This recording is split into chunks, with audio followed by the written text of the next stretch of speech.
नमस्कार, नई परख के राष्ट्रीय मुद्दा कार्यक्रम में आपका स्वागत है और आज के इस कार्यक्रम में हम रोज की तरह ही देश की राजनीति से जुड़े कुछ मसलों पर बातचीत करेंगे और हमारे साथ प्रोफेसर अभय कुमार दुबे हैं, हमारे कुछ सवालों का जवाब देने के लिए। जी, कार्यक्रम में आगे बढ़ने से पहले मैं आप सब लोगों से कहूँगा कि आप ज़रूर नई परख चैनल को सब्सक्राइब करें, अगर आपने पहले से इसे सब्सक्राइब नहीं किया है तो।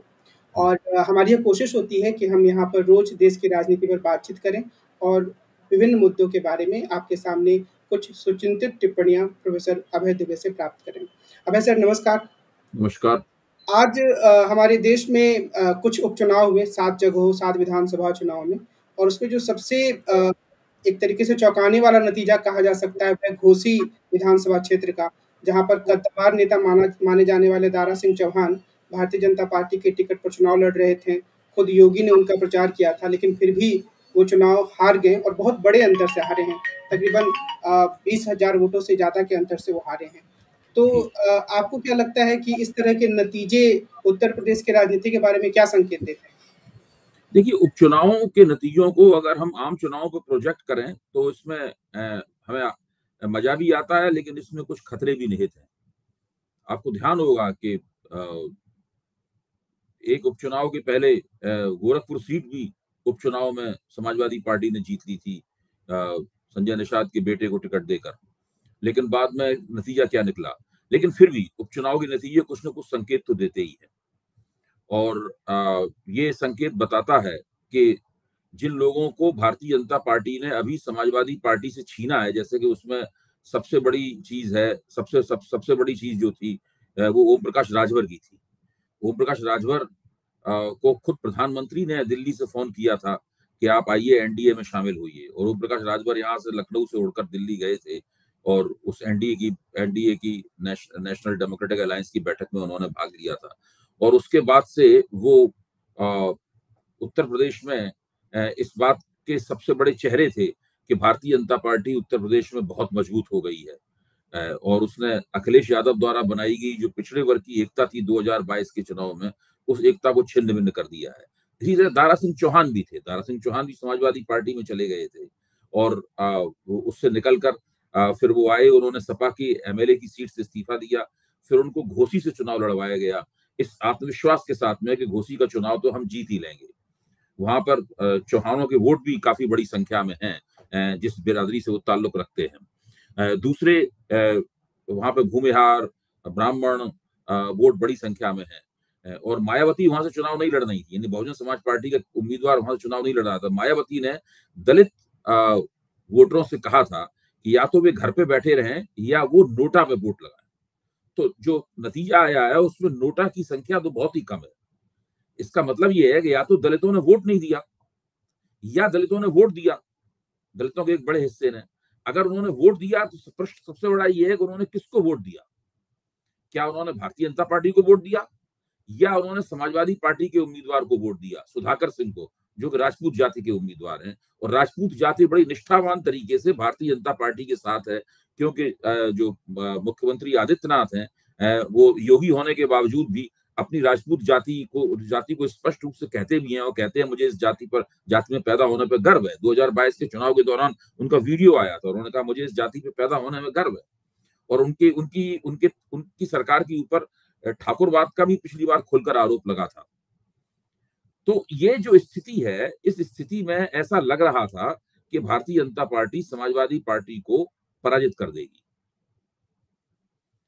लेकिन जो नतीजा निकला, वो नतीजा ये बताता है कि समाजवादी पार्टी के पक्ष में गैर भाजपा वोट का एक ध्रुवीकरण हुआ है और भाजपा के पक्ष में उसके वोटों का उस तरीके से ध्रुवीकरण नहीं हो पाया और वो सामाजिक न्याय की राजनीति करने वालों से अपने वोट नहीं छीन पाई, पिछड़े वर्ग के वोटों को नहीं छीन पाई, दलित वोटों को नहीं छीन पाई। ओम प्रकाश राजभर ने इस चुनाव में जमकर चुनाव प्रचार किया, अपनी प्रतिष्ठा को उन्होंने दांव पे लगाया और वहां पर 50,000 से ज्यादा राजभर वोट भी हैं, करीब 54,000 राजभर वोट हैं वहां पर। और इसके बावजूद भी भारतीय जनता पार्टी की इतनी बुरी हार हुई। मतलब एक वक्त में स्थिति तो ये थी कि वो करीब 35-37,000 वोट से सुधाकर सिंह, दारा सिंह चौहान से आगे थे। तो ये स्थिति बताती है कि ये जो इंडिया गठबंधन का कुछ ना कुछ बनने का कुछ ना कुछ असर तो है। अब वो असर कितना है, कितनी दूर तक जाएगा, वो तो बाद में समझ में आएगा। और अभी केवल एक घोषी विधानसभा चुनाव से ही हम हर तरह के नतीजों पर नहीं पहुंच सकते, और हमें पहुंचना भी नहीं चाहिए। अभी बहुत ज्यादा प्रतीक्षा करने की और ध्यान से परिस्थिति को देखने और परखने की आवश्यकता है।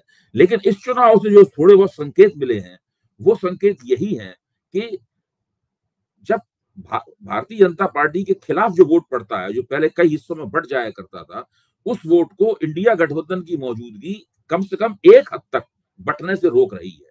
मैं ये नहीं कह रहा हूं कि वो 100% उसने बंटने से रोक दिया है, या 80% बंटने से रोक दिया है, या 75% बंटने से रोक दिया है। मैं तो ये मानता हूं कि अगर उस वोट को 50% तक भी बंटने से रोका जा सके, तो भारतीय जनता पार्टी के लिए हर जगह, चाहे उत्तर प्रदेश हो या कोई और जगह हो, काफी मुश्किल होगी। कोई भी विश्लेषण करते समय हमें कभी नहीं भूलना चाहिए कि भारतीय जनता पार्टी का बहुमत 37% वोटों का बहुमत है। भारतीय जनता पार्टी का बहुमत 303 सीटों का बहुमत है, यानी केवल 28 सीटें, कितनी सीटें हुई, 272 और 330, 28, केवल बहुमत से केवल 31 सीटें ज्यादा है भारतीय जनता पार्टी की। तो ये जो संकट है कि अगर आपकी कुछ सीटें कम हुई, अगर थोड़ा भाजपा विरोधी वोट थोड़ा सा उसका ध्रुवीकरण हो गया और आपकी कुछ सीटें कम हो गई, तो भारतीय जनता पार्टी बहुमत से नीचे आ सकती है। तो घोसी के चुनाव से ये जो 2004 जैसे नतीजे का दुस्वप्न भारतीय जनता पार्टी के नेताओं को आ रहा था, तो घोसी के नतीजे से थोड़ा सा और बढ़ जाएगा। और ये जो आप कह रहे थे कि इंडिया के वोटों को का एक साथ आने का कुछ सकारात्मक नतीजा दिख रहा है, क्या उसको हम बंगाल, झारखंड और केरल में तो खैर दोनों ही आमने-सामने थे, उनको देखें तो साबित होता है, हालाँकि बंगाल में भी दोनों आमने-सामने लड़े, सिर्फ झारखंड में बात साबित होती है कि एक साथ आए तो जीत सकते हैं। नहीं, ये तो देखिए, मैं ये मानता हूं कि चुनाव अंकगणित और रसायन शास्त्र दोनों से जीते जाते हैं। उसके लिए मैथमेटिक्स भी चाहिए और केमिस्ट्री भी चाहिए, लेकिन केमिस्ट्री बनाने के लिए पहले मैथमेटिक्स चाहिए। यानी अगर बताया जाए कि पहले क्या चीज बनाओगे, तो कोई भी नेता कहेगा कि पहले तो भाई जो सामाजिक गणित है, जो कास्ट मैथमेटिक्स है, उसको पहले दुरुस्त कर लिया जाए।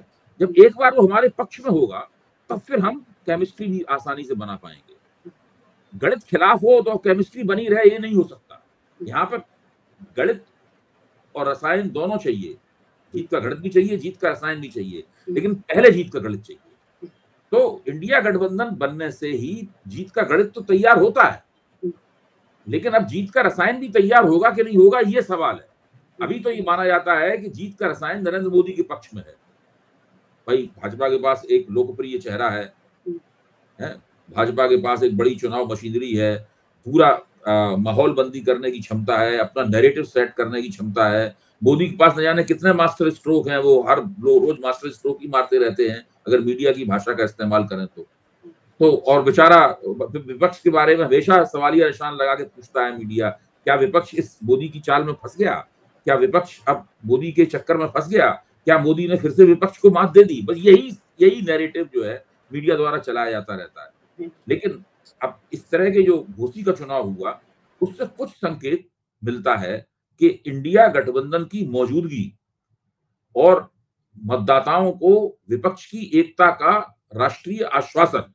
अब देखिए, वहां पर जो कांग्रेस के नए नवनियुक्त अध्यक्ष हैं उत्तर प्रदेश के, वो वहां पर प्रचार करने गए थे। कांग्रेस ने अपना उम्मीदवार नहीं खड़ा किया था। कांग्रेस की वहां कोई बहुत बड़ी खास चुनावी हैसियत नहीं है, लेकिन कांग्रेस का जो उम्मीदवार, कांग्रेस के जो अध्यक्ष थे, वो वहां प्रचार करने गए। यही तो गठजोड़ की खूबी होती है कि उसमें दूसरी पार्टी का नेता किसी और पार्टी के उम्मीदवार का प्रचार करने के लिए जाता है। तो ये सब चीजें महत्वपूर्ण है और इन महत्वपूर्ण चीजों को ध्यान में रखना चाहिए, लेकिन बहुत अतिरेक पूर्ण उत्सव मनाने का भी समय नहीं है ये, क्योंकि जैसा मैं बार-बार कहता हूं कि विपक्ष की एकता जो है वो होने की प्रक्रिया में है।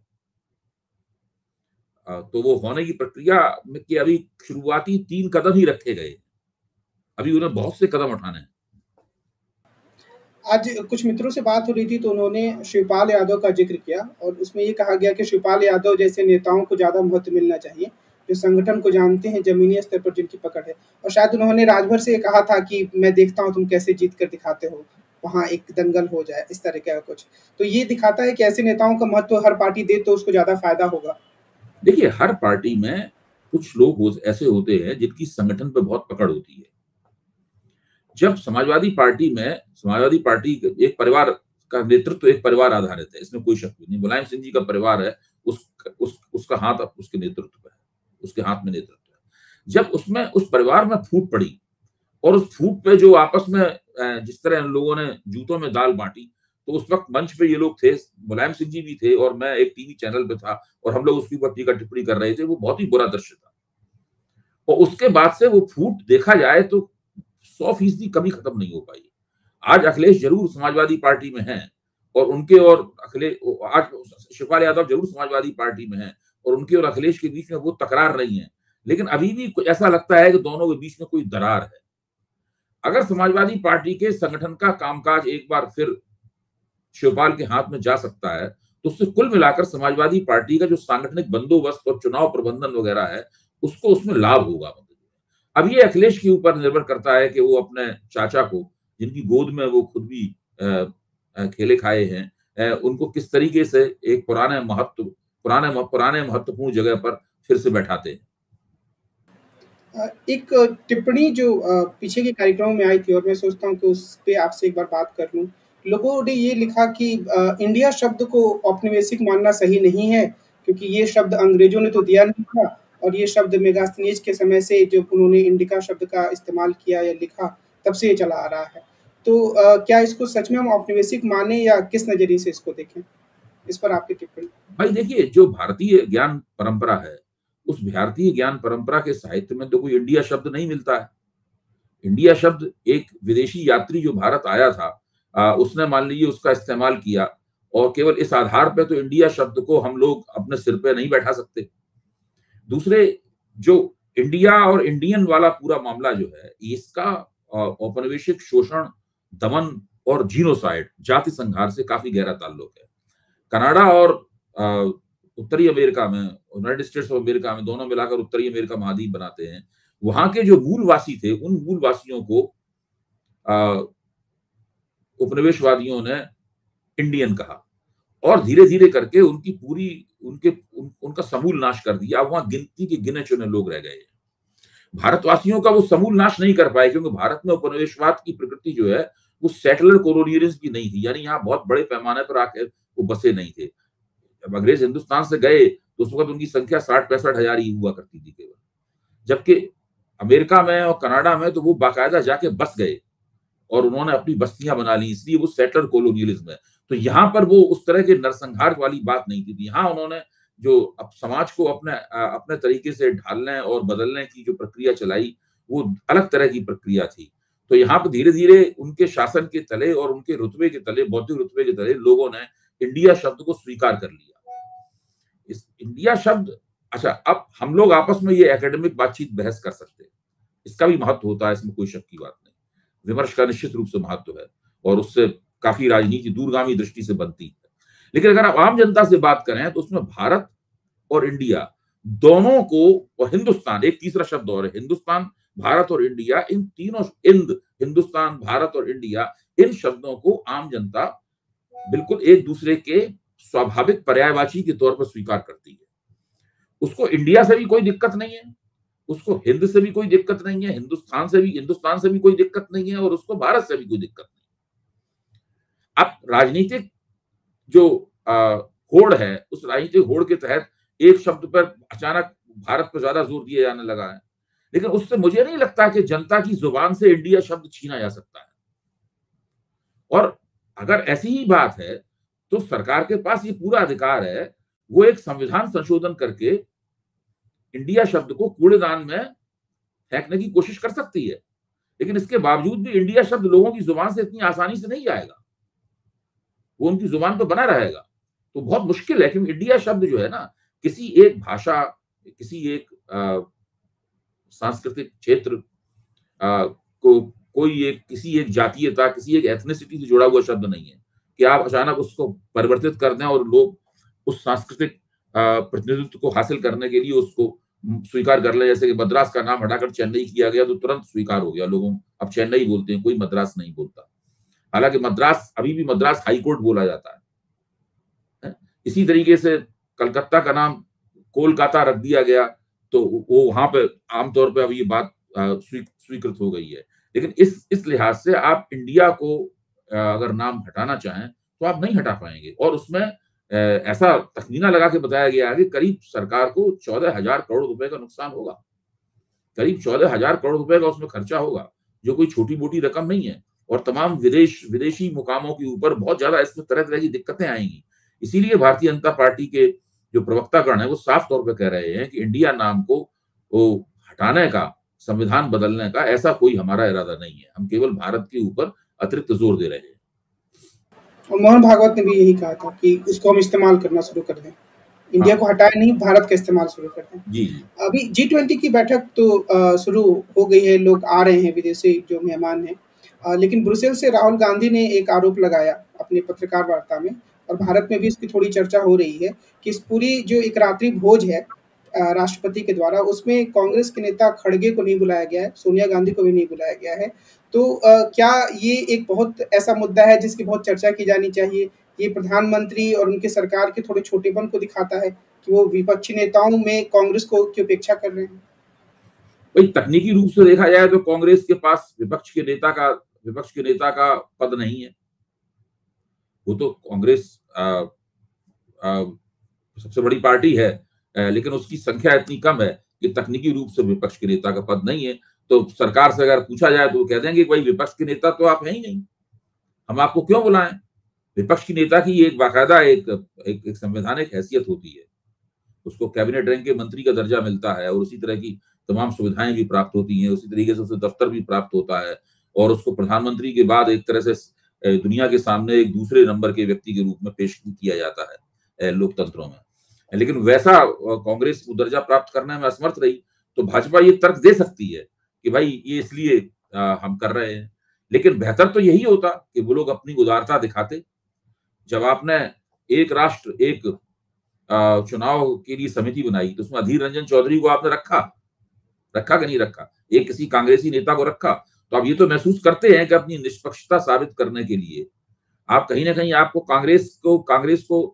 कांग्रेस की नुमाइंदगी की जरूरत पड़ती है, तो आप वहां भी उन लोगों को बुला सकते थे। आज एक और छोटी घटना घटी जिसपे मैं सोच रहा हूँ सवाल पूछ ही लूं, उसके बाद आज का कार्यक्रम समाप्त करें। खबर यह है कि देवगौड़ा जी और उनके पार्टी जो है वो भारतीय जनता पार्टी से गठजोड़ करने जा रहे हैं। तो क्या ये कर्नाटक की राजनीति में एक रेडिकल बदलाव ला सकता है? नहीं, वो लोग भारतीय जनता पार्टी के साथ तो पहले भी रह चुके हैं, कोई नई बात नहीं है। अभी उन्हें ये दिखाई पड़ा है कि लिंगायतों के साथ साथ वोक्लिगाओं के वोट भी बड़े पैमाने पर भारतीय कांग्रेस में गए हैं, और इससे उनको बहुत नुकसान हुआ है। पिछली बार वोक्लिगाओं के वोट बीजेपी में चले गए थे, इसलिए उन्हें नुकसान हुआ था। इस बार उनको कांग्रेस में चले गए हैं, तो अब कहीं कांग्रेस वोक्लिगाओं के वोटों का वोटों को दोबारा ना हासिल कर ले, इसके लिए उन्हें कुछ न कुछ तो राजनीतिक पेशबंदी करनी है। तो हो सकता है, इसकी पूरी संभावना है कि वो एनडीए में चले जाएं। आज की बातचीत को हम यहीं विराम देते हैं। हम कल फिर मिलेंगे और देश और देश की राजनीति से जुड़े कुछ महत्वपूर्ण मुद्दों पर बातचीत करेंगे। आपने अगर अभी तक नई परख चैनल को सब्सक्राइब नहीं किया है तो आप इसे जरूर सब्सक्राइब करें, ताकि आप देश और देश की राजनीति के बारे में कुछ सुचिंतित टिप्पणियां प्रोफेसर अभय कुमार दुबे से सुन पाएं। आज की बातचीत को हम यहीं समाप्त करते हैं। अभय सर, आपको बहुत बहुत धन्यवाद। हम कल फिर मिलेंगे। नमस्कार।